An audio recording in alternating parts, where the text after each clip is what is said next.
हिमाचल पंजाब में फिर छिड़ी लड़ाई। सुक्खू सरकार ने पैसा कमाने की नई स्कीम लगाई। वाटर सेव वाली योजना हुई फेल, तो अब पंजाब हरियाणा के लिए जमीन का सेस लागू कर दिया। पंजाब ने फिर किया विरोध, सेस देने से इनकार। तो क्या अब 400 करोड़ भी नहीं कमा पाएगी हिमाचल सरकार?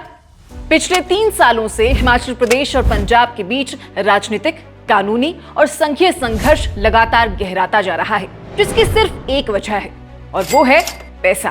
दिसंबर 2022 में सत्ता संभालते ही सुखविंदर सिंह सुक्खू सरकार के सामने सबसे बड़ी चुनौती थी खाली खजाना। कर्मचारियों की सैलरी, पेंशन, कर्ज की किश्तें और विकास योजनाएं, हर तरफ पैसों की तंगी थी। ऐसे में सरकार की नजर गई हिमाचल की सबसे बड़ी प्राकृतिक संपदा पर, पानी। वही पानी जिससे दशकों से बिजली बन रही है, लेकिन मुनाफा ज्यादातर बाहर जा रहा है। मार्च 2023 में सरकार ने बड़ा फैसला लिया। हाइड्रो पावर प्रोजेक्ट्स पर वाटर सेस लगाने का ऐलान हुआ। तर्क साफ था, नदियां हिमाचल की हैं, पर्यावरणीय नुकसान हिमाचल झेलता है, विस्थापन हिमाचल का होता है, तो राजस्व भी हिमाचल को मिलना चाहिए। सरकार का दावा था कि करीब 175 से ज्यादा छोटे बड़े हाइड्रो प्रोजेक्ट से हर साल लगभग 1000 करोड़ रुपए की कमाई होगी। सेस का स्ट्रक्चर भी तैयार कर दिया गया। जितनी ऊंचाई से पानी गिरता है, जितनी ज्यादा बिजली बनती है, उस पर उतना ही ज्यादा सेस लगेगा। 10 पैसे से लेकर 50 पैसे प्रति घन मीटर तक की दरें तय की गई। वाटर सेस कमीशन बना, अध्यादेश लाया गया और विधानसभा में बिल पेश करने की तैयारी शुरू हो गई। लेकिन यहीं से शुरू हुआ विवाद। पंजाब और हरियाणा भड़क उठे। उनका कहना था कि हिमाचल में चल रहे कई बड़े प्रोजेक्ट्स उनके हैं, खासकर भाखड़ा, पोंग और ब्यास सतलुज लिंक जैसे प्रोजेक्ट्स, जो दशकों से उत्तर भारत की लाइफलाइन रहे हैं। पंजाब सरकार ने विधानसभा में निंदा प्रस्ताव पास किया। हरियाणा विधानसभा ने सर्वसम्मति से हिमाचल के अध्यादेश को गलत बताया।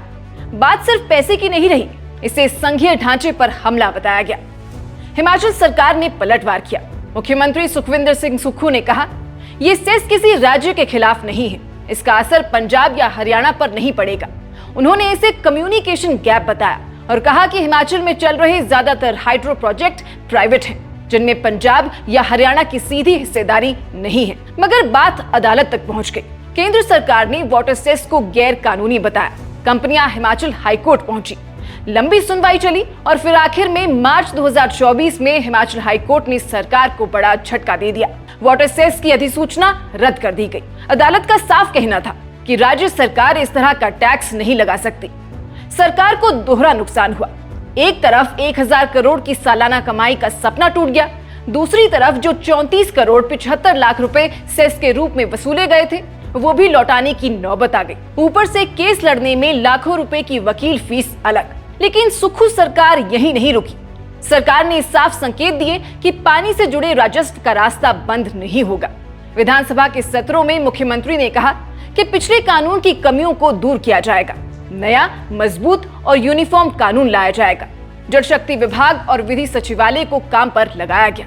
और फिर दिसंबर 2025 में आया नया दाव। 12 दिसंबर 2025 को गजट नोटिफिकेशन जारी हुआ। हाइड्रो पावर प्रोजेक्ट्स पर 2% भूमि मालिया सेस। इस बार सरकार ने शब्द बदले, आधार बदला और रणनीति बदली। अब बात पानी की नहीं थी, बल्कि गैर कृषि भूमि उपयोग की थी। सरकार का तर्क था कि हाइड्रो प्रोजेक्ट्स जिस जमीन पर बने हैं वो व्यावसायिक उपयोग में है, इसलिए उस पर भूमि मालिया सेस लगाया जा सकता है। अब यहीं से ये विवाद फिर भड़क उठा है। पंजाब ने तुरंत आपत्ति दर्ज करवाई। साथ ही भाखड़ा ब्यास मैनेजमेंट बोर्ड यानी BBMB ने भी औपचारिक विरोध दर्ज कर दिया है। उनका कहना है कि ये प्रोजेक्ट्स जनहित के हैं, बिजनेस नहीं। जमीन का मुआवजा पहले ही दिया जा चुका है और अगर सेस लगाना भी है तो सिर्फ जमीन की कीमत पर लगे, पूरे प्रोजेक्ट की लागत पर नहीं। मगर अब हिमाचल की सरकार अपने इस नए सेस से भी टस से मस नहीं हो रही। 3 जनवरी को पंजाब, हरियाणा और राजस्थान के अधिकारियों के साथ हुई बैठक में मुख्यमंत्री ने साफ कह दिया, भूमि मालिया सेस देना होगा। सरकार का दावा था कि ये पूरी तरह कानूनी है और अदालत में टिकेगा। नोटिफिकेशन के मुताबिक असर भारी है। सिर्फ पंजाब पर करीब 200 करोड़ रुपए सालाना का अतिरिक्त बोझ पड़ेगा। BBMB के अधीन 3 बड़े projects, Bhakra dam, Pong dam और ब्यास सतलुज लिंक प्रोजेक्ट, इन पर कुल 433 करोड़ रुपए से ज्यादा का सालाना सेस बनेगा। इसकी भरपाई पंजाब, हरियाणा और राजस्थान को करनी होगी। इसके अलावा शानन हाइडल प्रोजेक्ट पर भी अलग से 16 करोड़ रुपए का बोझ। यानी जिस वाटर सेस से सरकार 1000 करोड़ कमाने की सोच रही थी, वो रास्ता बंद हुआ तो अब जमीन के रास्ते वही पैसा निकालने की कोशिश है। इसलिए अब यहाँ सवाल यही है कि क्या ये नया वाला दाव चल भी पाएगा, क्योंकि पंजाब तो साफ कह चुका है कि वो इस सेस को स्वीकार नहीं करेगा। बीबीएमबी कानूनी और संवैधानिक विकल्पों पर विचार कर रहा है और अब एक बार फिर ये मामला केंद्र और अदालत तक जाने के संकेत दे रहा है। वहीं इस बार भी अगर कोर्ट ने इस सेस को भी रोक दिया तो हिमाचल सरकार की राजस्व रणनीति को फिर बड़ा झटका लगेगा। बाकी दूसरी तरफ हिमाचल का तर्क भी कमजोर नहीं है। राज्य कहता है कि दशकों से उसकी नदियों पर बड़े बड़े बांध बने, जंगल डूबे, गांव उजड़े, लोग विस्थापित हुए, लेकिन बदले में रॉयल्टी और टैक्स के नाम पर उसे बहुत कम मिला। आज जब राज्य आर्थिक संकट से जूझ रहा है तो अपने संसाधनों से कमाई करना उसका हक है। साफ शब्दों में कहूं तो ये सिर्फ हिमाचल और पंजाब की लड़ाई नहीं है। ये सवाल है कि संसाधन वाला राज्य कितना अधिकार रखता है और उपयोग करने वाला राज्य कहां तक जिम्मेदार है। वाटर सेस फेल हुआ, अब भूमि मालिया सेस पर सियासत और अदालत दोनों की नजर है।